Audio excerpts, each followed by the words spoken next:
I second the motion. I'm pleased to support the Lobbying Improving Government Honesty and Trust Bill. I'm proud to stand with a group of crossbench parliamentarians who are fighting so hard to reflect the wishes of their communities to strive for better transparency, greater integrity and more accountability in politics. Part of integrity and accountability is understanding who is influencing our top decision-makers. We should know which lobbyists have access to ministers and cabinet. Currently, Australia lags behind our counterparts in Canada, the UK and even the US in the transparency and accountability of lobbying activity. In each of those countries, there's a legislated lobbying regime with clear reporting obligations arising from lobbying activities.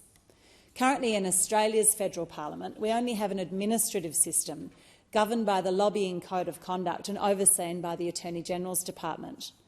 There are no meaningful consequences for breaching the Federal Code of Conduct. The Code of Conduct applies only to professional lobbyists acting on behalf of third-party clients. That means lobbying activity that's undertaken in-house by businesses and industry bodies isn't included.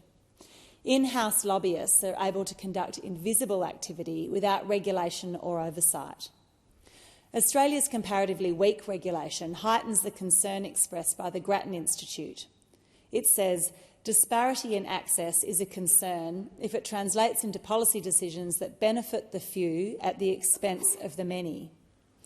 Grattan Institute's analysis showed that highly regulated businesses have the most meetings with senior politicians, make the most use of commercial lobbyists and are disproportionately large donors. We have a right to know who is accessing our ministers and executive so citizens can make up their own minds about whether our government is focused on the public interest or private and vested interests. In the explanatory memorandum to my Restoring Trust Bill, which I tabled in August this year, I referred to the need for disclosure of ministerial diaries and the expansion of the lobbyist register as important other reforms that complemented the reforms in that bill to return trust to politics. This bill delivers those contemplated reforms.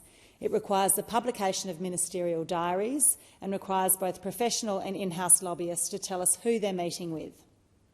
By substantially limiting gifts and hospitality from lobbyists, this bill also continues the work of my Restoring Trust Bill in reducing financial influence.